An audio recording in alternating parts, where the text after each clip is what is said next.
وإذ اعتزلتموهم وما يعبدون إلا الله فأووا إلى الكهف ينشر لكم ربكم من رحمته ويهيئ لكم من أمركم مرفقا. بسم الله الرحمن الرحيم نحمده ونصلي على رسوله الكريم أما بعد فأعوذ بالله من الشيطان الرجيم بسم الله الرحمن الرحيم وقاتلوهم حتى لا تكون فتنة وقال تعالى أذن للذين يقاتلون بأنهم ظلموا صدق الله العظيم. وقال النبي صلى الله عليه وسلم لا تقتلوا شيخا فانيا ولا صغيرا ولا طفلا ولا امرأة إلى آخر الحديث أو كما قال رسول الله صلی اللہ علیہ وسلم. عزیز طلباء، معزز سامعین، پردہ نشین، تشریف فرما خواتین، اسلام ایک عالمگیر مذہب ہے جو کسی علاقے کے لیے، کسی محلے کے لیے، کسی خطے کے لیے یا کسی ملک کے لیے یا کسی زمانے کے لیے نہیں بھیجا گیا. اپنے اندر ہر زمانے کے اتار چڑھاؤ میں رہبری کرنے کی اور انسان کے زندگی میں پیش آنے والے مختلف مراحل میں انسان کی رہبری کی صلاحیت رکھتا ہے. اسلام صرف عبادات کا طریقہ نہیں بتاتا، وہ تو معاشرت کی بھی رہبری کرتا ہے، معاملات کی بھی باریکیوں کو بیان کرتا ہے. جیسے وہ معاملات اور معاشرت کے اصول، ضوابط، خوشگوار زندگی کے ضابطے بیان کرتا ہے، ویسے ہی وہ جنگی نظام کے باریکیوں کو، جنگی نظام کے جزیات کو، جنگی نظام کے ضابطوں کو بھی تفصیل سے بیان کرتا ہے. اسلام کا جنگی نظام وہ نہیں ہے جو دنیا آج یوکرین اور رشیا کی شکل میں دیکھ رہی ہے. اسلام کا جنگی نظام وہ نہیں ہے جو ناگاساکی، ہیروشیما کی صورتحال میں دنیا نے دیکھا. اسلام کا جنگی نظام وہ نہیں ہے کہ اپنی ذاتی مفاد کے لیے علاقوں پر بم برسا دیے جائے. جنگی نظام وہ نہیں ہے کہ محلوں کو میزائلوں کے ذریعے تباہ و برباد کر دیا جائے. اسلام اپنے اندر جنگی نظام رکھتا ہے، اصول و ضوابط کے ساتھ، پابندیوں کے ساتھ. جنگ کی اجازت دی جائے گی شرائط کا لحاظ کرتے ہوئے. جنگی میدان میں اخلاق کی تعلیم دی گئی، جزیات کو بیان کیا گیا، باریکیوں کو بیان کیا گیا. دھوکہ اس وقت ہوتا ہے جب ہم دنیا کے پروپیگنڈے کو تو سننا چاہتے ہیں لیکن جہاد کے لفظ کی حقیقت کو جاننا نہیں چاہتے. میڈیا پر گھنٹوں جہاد سے متعلق اسلام کے خلاف آواز کو تو سننا چاہتے ہیں. کسی عالم دین کے پاس جا کر جو جنگی نظام اسلام کا ہے، جو قتال کی آیتیں قرآن کریم میں ذکر کی گئی، اللہ کے نبی میدان جنگ میں اترے ہیں، کیا مصلحتیں تھیں، کیا مواقع تھے، کیا شرائط تھے، کیا واقعی جہاد وہی ہے جو میڈیا کہتا ہے یا جہاد کی ایک الگ تصویر ہے جو اسلام بیان کرتا ہے؟ جاننے اور سیکھنے کی ضرورت ہے. حضرت شاہ ولی اللہ محدث دہلوی رحمۃ اللہ علیہ نے اپنی مایہ ناز کتاب حجت اللہ البالغہ میں جہاد اسلام میں جو مشروع کیا گیا، کیا بنیادیں تھیں، کیا پس منظر تھا، کیا بیسکس اور پرنسپلز تھے جس کے پس منظر میں صحابہ کو نکلنے، میدان میں اترنے، سامنے والے سے مقابلہ کرنے کی اجازت دی گئی. حضرت شاہ ولی اللہ محدث دہلوی رحمۃ اللہ علیہ فرماتے ہیں کہ فتنے کو فساد کو، ظلم کو دنیا سے ختم کرنے کے لیے اسلام جنگ کی تعلیمات دیتا ہے۔ جہاں پر داعی اپنی بات کو لے کر پہنچے، ان داعیوں کی بات میں کوئی روڑا اٹکاتا ہے، کوئی رکاوٹ بنتا ہے، ان سے مقابلے کی اسلام اجازت دیتا ہے۔ تو فتنے کے مقابلے کے لیے، فساد کے خاتمے کے لیے، داعیوں کی دعوت میں رکاوٹ بننے والوں کا مقابلہ کرنے کے لیے یہ دنیا کا کوئی ایسا قانون بتائیے تو صحیح کہ ایک آدمی کو مارا جاتا ہو، پیٹا جاتا ہو، جان نکلنے تک، سسکنے کی حالت تک اسے پہنچایا جاتا ہو، اور وہ دنیا کا قانون یہ کہتا ہو تمہیں صبر کرنا ہے، تمہیں مقابلہ نہیں کرنا ہے، تمہیں جان دینا ہے، سامنے والے کے زخموں کو تمہیں جھیلتے رہنا ہے۔ کوئی دنیا کا قانون یہ تعلیم نہیں دیتا ہے۔ اقدامی چیز الگ ہے، دفاعی چیز الگ ہے۔ مکہ کی 1 سالہ زندگی نہیں، 2 سالہ زندگی نہیں، 5 سالہ زندگی نہیں، 8 سالہ زندگی نہیں، 10 سال جھیلے گئے۔ حضرت بلال کا واقعہ کان سن سن کر تھک چکے ہیں۔ حضرت خباب کا واقعہ کانوں میں ہم نے کتنی مرتبہ سنا، کیا وہ تکلیفیں کم تھی؟ 10 سال کے بعد قرآن کریم کی آیتیں اترتی ہے، اُذِنَ لِلَّذِينَ يُقَاتَلُونَ بِأَنَّهُمْ ظُلِمُوا۔ فرضیت نہیں، اجازت دی جاتی ہے، لڑنے کا حکم نہیں، لڑنے کی اجازت دی جاتی ہے۔ یہ اپنی جان کو بچانے کے لیے، اپنے پیغام کو پہنچانے کے لیے، اپنی دعوت کو آگے لے جانے کے لیے، اپنے آپ کو ظلم سے بچانے کے لیے قرآن کریم کی آیتیں اتر کر مقاتلے کی اور قتال کی اجازت دیتی ہے۔ یہاں پر قتال نفسانی تسکین کے لیے نہیں ہے، یہاں پر قتال کسی دوسرے ملک کے معدنیات سے، کسی دوسرے ملک کے خزانوں سے، کسی دوسرے ملک کے فائدہ مند چیزوں سے فائدہ اٹھانے کے لیے نہیں ہے۔ یہاں پر قتال اپنی انا کو باقی رکھنے کے لیے، دوسرے سے دشمنی نکالنے کے لیے یہاں پر قتال کی اجازت نہیں دی گئی، بلکہ ظلم سے بچاؤ کے لیے اجازت دی گئی۔ یہ تو دنیا کا ہر قانون دیتا ہے، لیکن جب آدمی حقیقتوں کو نہیں جانتا ہے، پروپگنڈے سے متاثر ہو جاتا ہے، جب جہاد کے لفظ کے لغوی اور اصطلاحی معنی سے ناواقف ہوتا ہے، تو چلائے جانے والی جھوٹی خبروں سے متاثر ہوتا ہے، دل اس کا جھوٹی خبروں کی طرف مائل ہو جاتا ہے، مائل ہو جاتا ہے۔ میں آپ کو سناؤں گا کہ حضرت آقا صلی اللہ علیہ وسلم نے میدان جنگ میں رحم و کرم کا، میدان جنگ میں آپ نے شفقت کا، میدان جنگ میں ظلم کے لیے ہی آپ نے مقابلہ کیا، کفر کے لیے آپ نے مقابلہ نہیں کیا۔ میں سناؤں گا قرآن کریم کی آیتیں جو اسلام کے جنگی نظام کی باریکیوں کو یہ کر کر بیان کرتی ہے۔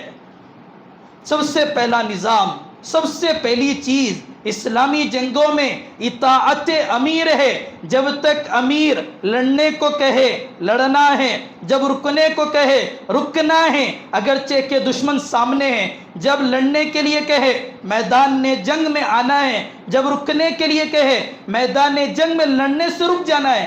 امیر کی اطاعت ہی آپ کو جنگی میدان میں ثواب دلائے گی۔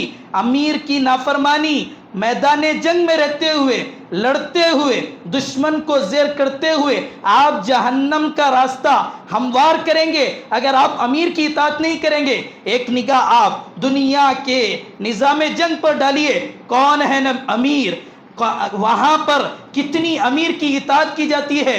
قرآن کریم کہتا ہے یا ایھا الذین آمنوا اطیعوا اللہ واطیعوا الرسول واولی الامر منکم۔ اللہ، رسول، رسول کے بعد اولو الامر کی تمہیں اطاعت کرنا ہے۔ آقا فرماتے ہیں جنگ کی 2 قسمیں ہیں۔ ایک جنگ وہ ہے جنگ کرنے والا اللہ کے لیے جنگ کرنے کے لیے نکلتا ہے، امیر کی اطاعت کرتا ہے، اللہ کے لیے مال کو خرچ کرتا ہے، فساد کو ختم کرتا ہے۔ آقا فرماتے ہیں اس آدمی کا جنگ کے میدان میں قتال کرنا تو ثواب ہے ہی، سونا بھی ثواب ہے، جاگنا بھی ثواب ہے۔ اللہ کے نبی فرماتے ہیں جنگ کی دوسری قسم ایک آدمی نکلتا ہے اللہ کے لیے نہیں دکھلاوے کے لیے، امیر کی اطاعت نہیں کرتا ہے، امیر کی اطاعت نہیں کرتا ہے، مال کو بھی خرچ نہیں کرتا، فساد کو بھی مچاتا ہے، وہ اپنے لیے جہنم کے راستے کو ہموار کر رہا ہے۔ جنگ کا میدان ہے، امیر کی اطاعت کی اس قدر اہمیت جنگی میدان میں اسلام بیان کرتا ہے، دنیا کے نظام جنگ میں کہیں پر آپ کو یہ چیز نہیں ملے گی۔ دوسری چیز، معاہدہ غیر مسلم سے ہو، معاہدہ عیسائی سے ہو، معاہدہ مشرک سے ہو، آپ کو اس معاہدے کو پورا کرنا ہے، چاہے آپ کو دل پر معاہدے کو پورا کرتے ہوئے بوجھ محسوس ہو۔ یہ نہیں کہ وہ کافر ہے اسے قتل کر دیا جائے گا، وہ مشرک ہے اسے زیر کر دیا جائے گا، بلکہ معاہدے کو پورا کیا جائے گا۔ ابو جندل ابھی مسلمان نہیں ہوئے تھے، مکہ سے بھیجے گئے، مدینہ پہنچے، اللہ کے نبی کی خدمت میں قاصد انہیں مکہ سے بنا کر بھیجا گیا تھا، جو پیغام تھا ابو جندل نے وہ پہنچایا۔ آقا کی صحبت، آقا کا ماحول دل کو پگھلانے لگا۔ ابو جندل کہنے لگے، اے اللہ کے نبی، میں آیا تھا مشرک تھا، جا رہا ہوں مسلمان ہوں، جانا نہیں چاہتا۔ اللہ کے نبی نے یہ نہیں کہا کہ ہمارا ان سے وہ کافر ہے، معاہدہ ہے، پورا نہیں کیا جائے گا۔ ابو جندل سے رضی اللہ عنہ آقا نے فرمایا، نہیں مشرکین سے ہمارا معاہدہ ہے، ہم تمہیں روک نہیں سکتے، تمہیں جانا پڑے گا۔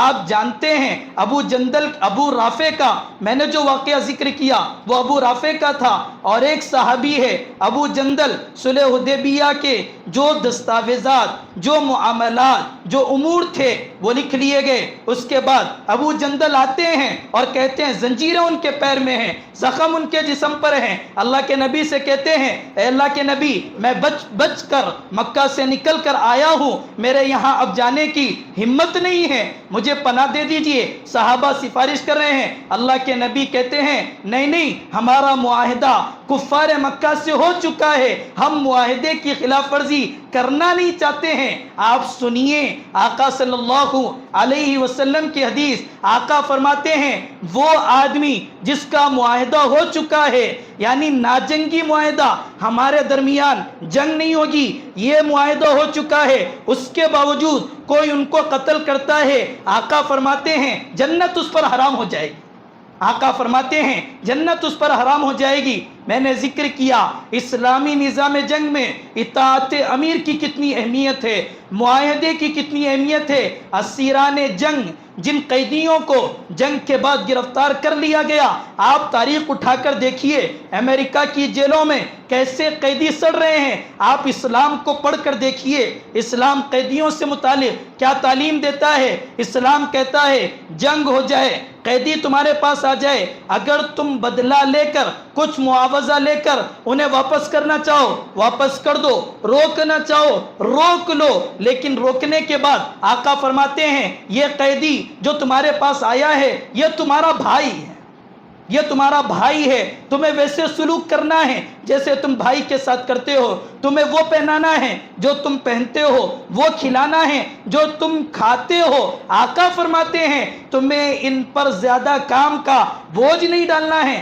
آقا فرماتے ہیں اگر تم بوجھ کو ڈالو گے، تمہارے لیے ضروری ہے کہ اس بوجھ کو پورا کرنے میں، ہلکا کرنے میں تم ان کا ساتھ دو گے۔ یہ وہ لوگ ہیں جو کل تک اللہ کے نبی کے قتل کی پلاننگ کر رہے تھے، میدان جنگ میں اللہ کے نبی کو زیر کرنے، صحابہ کو زیر کرنے کے لیے آئے تھے۔ ان لوگوں کے بارے میں اللہ کے نبی کی نصیحتیں جنگ کے ختم ہونے کے بعد، یہ تمہارے بھائی ہے۔ حسن بصری رحمت اللہ علیہ فرماتے ہیں کہ اللہ کے نبی کے زمانے میں جب قیدی بن کر لوگ آتے تھے، اللہ کے نبی ان کو بانٹ دیا کرتے تھے۔ جن صحابہ کے پاس قیدی بٹ جایا کرتے تھے، وہ صحابی اپنی ضروریات پر قیدی کی ضروریات کو ترجیح دیا کرتا تھا، وہ صحابی اپنی ضروریات پر قیدی کی ضروریات کو ترجیح دیا کرتا تھا۔ اسلام میں نظام جنگ کفر کی بنیاد پر نہیں ہے، ظلم کی بنیاد پر ہے۔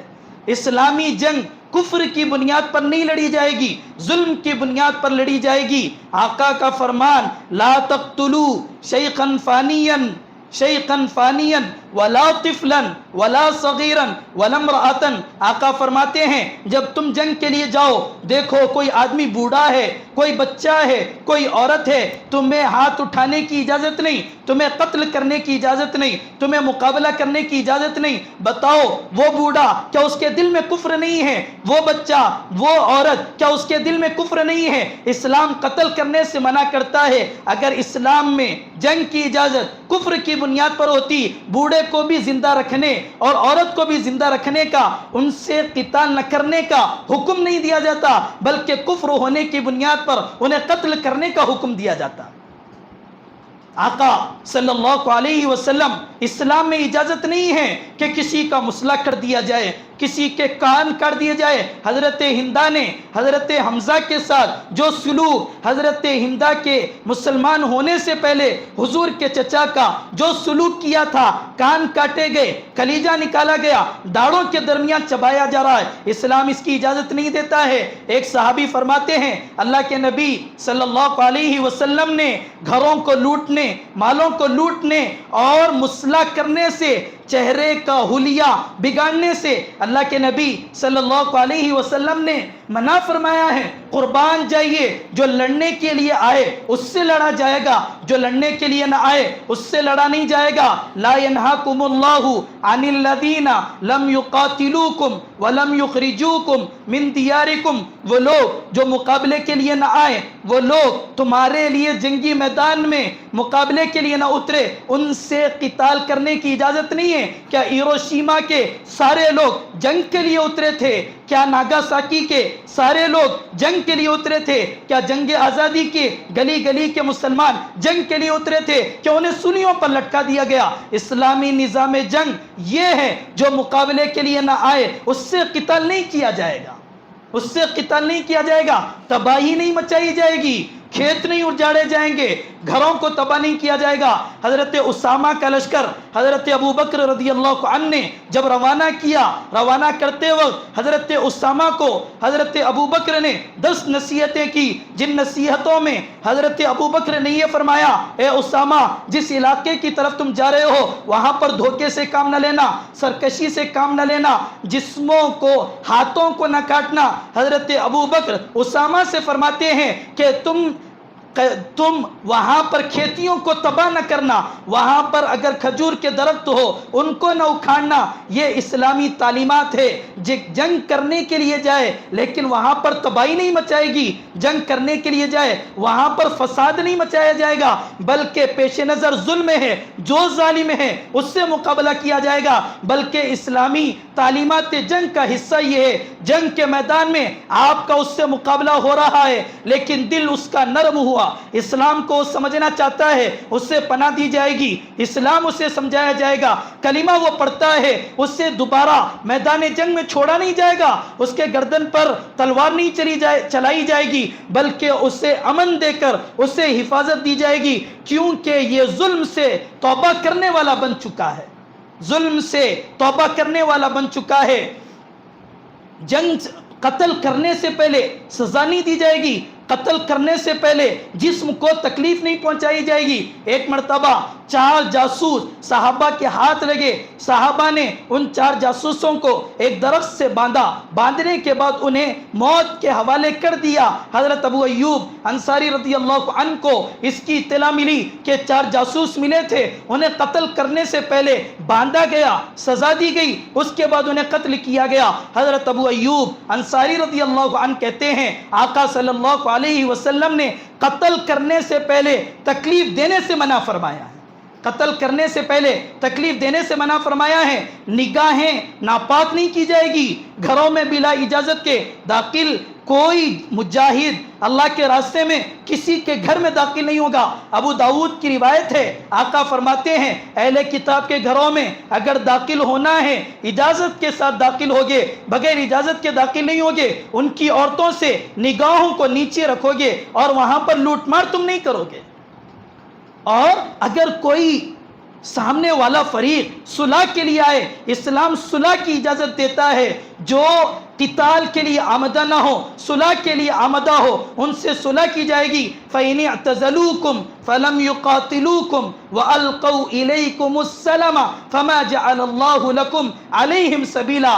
قرآن کریم کی آیت ہے، کوئی آپ سے علیحدہ ہو جائے، قتال کرنا نہیں چاہے اور صلح کو پیش کرے کہ ہم دونوں مل کر رہیں گے، قتال کرنا نہیں چاہیں گے، تو قرآن کریم کہتا ہے ان سے قتال کرنے کے لیے تمہارے لیے کوئی راستہ نہیں ہے، تم قتال نہیں کر سکتے ہو۔ کیا کوئی دنیا کا نظام جنگ فتح مکہ کی مثال بھی پیش کر سکتا ہے کہ ہندہ جس نے حضرت حمزہ کا کلیجہ چبایا تھا، ابو سفیان جو احد میں، جو بدر میں سردار بن کر آتے ہیں، بڑے بن کر آتے ہیں، ان کو نہیں، ان کے گھر کو امن کا گھر قرار دیا جاتا ہے۔ آقا فرماتے ہیں وہ لوگ حبشہ، ترک، یہ دو ملک تھے، وہاں پر بھی کفار رہا کرتے تھے، عیسائی رہا کرتے تھے، لیکن اسلام نے یہ کہا کہ وہ ہم پر ظلم نہیں کرتے، وہ ہم سے چھیڑ چھاڑ نہیں کرتے، ان سے مقاتلے کی اسلام اجازت نہیں دیتا۔ اللہ کے نبی نے ان سے مقاتلہ نہیں کیا ہے، اللہ کے نبی صلی اللہ علیہ وسلم نے ان سے مقاتلہ نہیں کیا ہے۔ میں نے آپ کو اسلامی نظام جنگ کا کچھ حصہ سنایا، ذرا نگاہ موجودہ نظام جنگ پر ڈالیے، کیا وہاں پر ظلم کے خاتمے کے لیے لڑائی لڑی جاتی ہے، یا اپنی انا کو باقی رکھنے کے لیے وہاں پر ظلم کے خاتمے کے لیے لڑائی لڑی جاتی ہے، یا اپنے دشمن کو زیر کرنے کے لیے وہاں پر نفسانی خواہشات، وہاں پر تمنائیں، وہاں پر جذبات، وہاں پر ذاتی مفادات پیش نظر ہوتے ہیں۔ وہاں پر کوئی صلح کرنا چاہے، صلح کی اجازت نہیں، کوئی معافی مانگ لے اس سے معاف نہیں کیا جائے گا، وہاں تو نسل کشی کی جائے گی، وہاں تو جنوسائیڈ کیا جائے گا، پوری نسل کو تباہ کیا جائے گا، قتل ہی نہیں کیا جائے گا، عورتوں کی حیا کو پہلے داغدار کیا جائے گا، عفت کا پہلے جنازہ نکالا جائے گا، اس کے بعد انہیں سولی پر چڑھایا جائے گا۔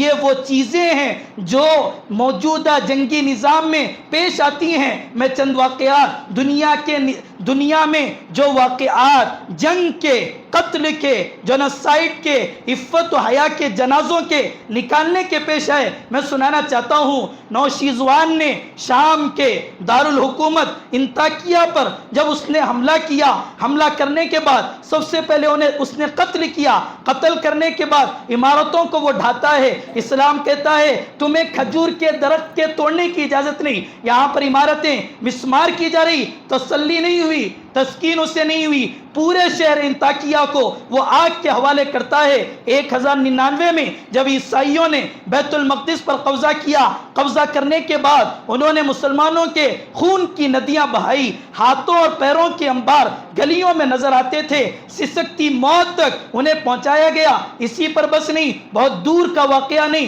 1992 میں جب بوسینہ کے علاقے میں مسلمانوں نے ریفرینڈم طور پر آزادی کا اعلان کیا، تو اس وقت عیسائیوں نے یورپ جو دہشت گردی کا الزام اسلام پر لگاتا ہے، اس واقعے کو سن کر آپ خود فیصلہ کریں گے دہشت گرد مذہب اسلام ہے یا یہ یورپ کے الزام لگانے والے خود دہشت گرد ہیں۔ بوسینہ کے علاقے میں جب مسلمانوں نے آزادی کا اعلان کیا 1992 میں، وہاں کے رہنے والوں نے مسلمانوں کے سینوں پر خنجروں کے ذریعے صلیب کا نشان بنایا، مسلمان چھوٹے چھوٹے بچوں کو قتل کر کر ان کے خون کو ان کی ماؤں کے پینے پر مجبور کیا، حملوں کو چاک کیا، ان کو سسکتا چھوڑ دیا، بلکتا چھوڑ دیا، اور وہ جو لوگ جو زندہ رہ گئے تھے ان کے جسموں سے کھال اتاری گئی اور موت کے گھاٹ انہیں اتار دیا گیا، موت کے گھاٹ انہیں اتار دیا گیا۔ اسی پر بس نہیں، 1857 کی جنگ آزادی کو آپ دیکھیے، اس جنگ آزادی میں انگریز جو یورپ کا، جو لندن کا رہنے والا ہے، جو ہندوستان پر حکومت کر رہا تھا، اس نے ہندوستانیوں میں سے کتنوں کی جانیں ہلاک کی ہے۔ 1857 میں جب جنگ آزادی کے لیے آواز اٹھی، 27,000 ایسے لوگ تھے جنہیں سنیوں پر چڑھا دیا گیا۔ وہ لوگ جو اپنے آپ کو مہذب کہتے ہیں، وہ لوگ جو اپنے آپ کو ترقی یافتہ کہتے ہیں، وہ لوگ جو اپنے آپ کو مہذب اور ترقی یافتہ کہتے ہیں، ان کو دیکھیے جنگ عظیم دوم میں امریکہ ہے، برطانیہ ہے، روس ہے، یہ حملہ کرتا ہے۔ کس پر حملہ کرتا ہے؟ جاپان پر حملہ کرتا ہے۔ جاپان پر حملہ کرنے کے بعد کتنی جانوں کو وہ ہلاک کرتا ہے، کتنی جانوں کو وہ ضائع کرتا ہے۔ تاریخ کے لکھنے والوں نے لکھا ہے جنگ عظیم دوم میں 4.5 کروڑ میں بتاؤں گا اسلامی جنگوں میں قتل ہونے والے، شہید ہونے والے کتنے ہیں۔ ایک تاریخ جنگ عظیم دوم کی جب مقابلہ ہوا تو جو قتل کے دہانے پر جنہیں قتل کیا گیا وہ 4.5 کروڑ تھے، 4.5 کروڑ تھے۔ نیپولین جو بڑا مانا جاتا ہے، اس نے ترک کے لوگوں کو قید کر رکھا تھا۔ 4.5 لوگ تھے، 4,000 لوگ تھے یا 40,000 لوگ تھے، وہ انہیں اسی لیے قتل کر دیتا ہے قیدی کے ساتھ۔ نیپولین کا سلوک یہ ہے، قیدی کے ساتھ اسلام کا سلوک کیا تھا میں نے آپ کو ذکر کیا۔ نیپولین قتل کرتا ہے اتنے لوگوں کو صرف اسی لیے میرے پاس کھلانے کا انتظام نہیں ہے، میرے پاس ان کو گھر بھیجنے کا انتظام نہیں ہے، اسی لیے وہ انہیں قتل کر دیتا ہے، اسی لیے وہ انہیں قتل کر دیتا ہے۔ امریکہ اور فلپائن جب یہ لوگ جاپان کے کنارے پر تھے، 75,000 لوگ تھے، انہوں نے اپنے ہتھیار کو ڈال دیا اور مقابلے کے لیے تیار نہیں تھے۔ جاپانی لوگوں نے ان لوگوں کو یہاں سے لے کر 65 میل تک دہکتی دھوپ میں تکلیفوں کے ساتھ 65 میل کا سفر کرایا، جس کی تکلیفوں کو بعض لوگ برداشت نہیں کر سکے، جانے ان کی راستوں میں ہلاک ہو گئی، وہ منزل تک نہیں پہنچ سکے۔ تاریخ میں اس واقعے کو ڈیتھ مارچ کہہ کر یاد کیا جاتا ہے۔ جنگ عظیم دوم یہ کوئی ظلم کے خاتمے کے لیے نہیں لڑی گئی، یہاں تو جاپان کو دیکھا گیا وہ ترقی کر رہا ہے، وہ فتوحات میں آگے بڑھ رہا ہے۔ یہاں پر امریکہ، یہاں پر برطانیہ، یہاں پر روس، اس پر 6 اگست میں 9 اگست میں ناگاساکی پر اور اسی طریقے سے ہیروشیما پر بم برسا کر سارے علاقے کو تباہ کر دیتا ہے۔ آپ جائزہ لیجئے اسلامی جنگوں کا، اگر آپ مسلمان شہیدوں کو دیکھیں گے 150 سے زیادہ ان کی تعداد نہیں ہے، اگر آپ کافر مقتولین کو دیکھیں گے 273 سے زیادہ ان کی تعداد نہیں ہے، آپ قیدیوں کو دیکھیں گے 6,010 قیدیوں سے زیادہ ان کی تعداد نہیں ہے۔ تاریخ عاجز ہے ایک قیدی کے بھی قتل کو ثابت کرنے سے۔ مسلمانوں نے جتنوں کو قید کیا تھا، تاریخ عاجز ہے ان میں سے کسی ایک کو قتل کرنے کے دلیل کو اور ثبوت کو دینے کے لیے۔ امریکہ کی جنگ، امریکہ کے قیدیوں کے ساتھ سلوک کیا کیا انہوں نے، عراق والوں کے ساتھ کیا کیا انہوں نے، افغانستان کے طالبان کے ساتھ جس جیل میں انہیں ڈالا گیا وہاں کی خبر کسی کو نہیں ملتی ہے۔ باوثوق ذرائع سے ایک صاحب نے لکھا جب قیدیوں کو وہاں پر ڈالا جاتا ہے موت تک پہنچانا یہ کوئی بری چیز، یہ کوئی زیادہ سنگین چیز نہیں ہے، اس کے مقابلے میں تکلیفیں دیتے رہنا، اذیتیں دیتے رہنا، کانٹے بچھائے جاتے، ننگے پیر اس پر چلایا جاتا، کتے چھوڑے جاتے جو ان کے جسموں کو نوچتے ہیں، ایسے انجیکشن دیے جاتے جس کی وجہ سے جسم ان کا ناکارہ بن جاتا، اور بھی کئی طریقے کے واقعات ہیں جو وہاں پر پیش آئے۔ قیدیوں کے ساتھ سلوک یہ اس ملک کا ہے جو اپنے آپ کو ترقی یافتہ، جو اپنے آپ کو بڑا سمجھتا ہے، جو اپنے آپ کو لیڈر سمجھتا ہے، قیدیوں کے ساتھ اس کا یہ سلوک ہے۔ بہرحال بزرگوں اور دوستو، یہ مختصر سا خاکہ اسلامی نظام جنگ کا، موجودہ نظام جنگ کا آپ کو سنایا گیا۔ اسلام میں جنگ ظلم کی وجہ سے ہے، کفر کی وجہ سے نہیں ہے، اور موجودہ نظام جنگ جنوسائیڈ اور موجودہ نظام جنگ عفت و حیا کا جنازہ اور موجودہ نظام جنگ اپنی انانیت کو باقی رکھنے، اپنے نفسانی خواہشات اور جذبات کو پورا کرنے کے لیے ہے۔ اس موقع پر ضرورت یہ ہے کہ آقا کا موجودہ نظام ہم پڑھیں، عقیدت بڑھے گی، محبت بڑھے گی، اتباع کا شوق پیدا ہوگا، اور موجودہ نظام جنگ